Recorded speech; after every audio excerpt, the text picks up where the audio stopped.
The definition involves what in psychiatric jargon is called three different phenotypes, three different sectors of psychopathology. The first, most discriminating involves the interpersonal relationships. Borderline patients have intense, unstable relationships marked by shifts between idealizing someone and devaluing someone, and marked by vacillation between over-involvement and dismissal or under-involvement. They also have fears of abandonment, which are and fears of rejection, which is an associated feature, which are the phenomena reflecting a real fear about being alone. Some, including myself, feel that that is really where the core of this disorder is in the interpersonal area. A second major sector of psychopathology has to do with affective lability or emotional dysregulation, as it's become identifiable through dialectical behavior therapy. But this includes a tendency towards angry outbursts or inappropriate anger. Many patients will say that they're always angry or that they can't control their anger. Mood changes that you could say is something that might characterize people with bipolar disorder, but in borderline patients, it characteristically involves feelings of anger and is characteristically very reactive to a social context. It's not like the moods change because of some internal clock that is pushing the moods back and forth, but is very responsive to the social context and in particular to adverse interpersonal events.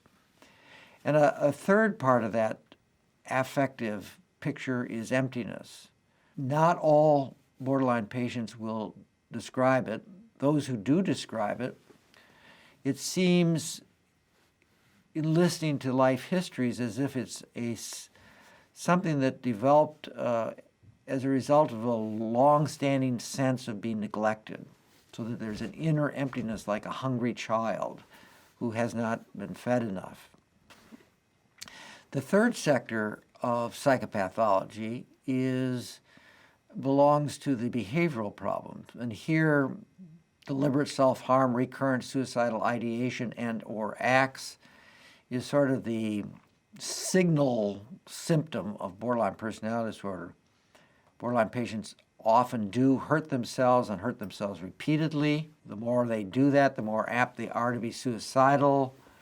Self-harm acts are both something that are self-punitive and a way of easing this dysphoric states of mind that they can't relieve otherwise. It also can become a call for help, a way of eliciting supportive responses from others. The other behavioral symptom has to do with patterns of impulsivity. The borderline patients typically have unsafe sex, drive recklessly, in addition are frequently bulimic or substance abusing. So that's the behavioral realm. The last realm has to do with cognition. And here, borderline patients, and this is why they were originally thought maybe to be an atypical form of schizophrenia, can have these lapses of reality testing. For instance, they can be like paranoid ideas. But the paranoid ideas usually occur when a borderline patient feels otherwise alone. And the idea that somebody's watching them actually is a psychological way of not being alone. They'd rather have somebody watching them than being alone. They can also have sort of hallucinogenic type phenomena when these are people who may have trouble going to sleep at night because they're alone, and they may hear voices under those circumstances. I say they're not really psychotic because they reverse very quickly when you put the borderline person in a social context where there's other people around paying attention to them. So that's the definition, more or less as it's been since 19 78 in the diagnostic system since 1980. One thing I haven't mentioned is a disturbed sense of self, a sense that they're not really stable. It changes. A lot of borderline patients will say that I behave a lot depending on who I'm talking to or who I'm with and what I perceive they want or what they expect from me. So ill-formed and unstable identity.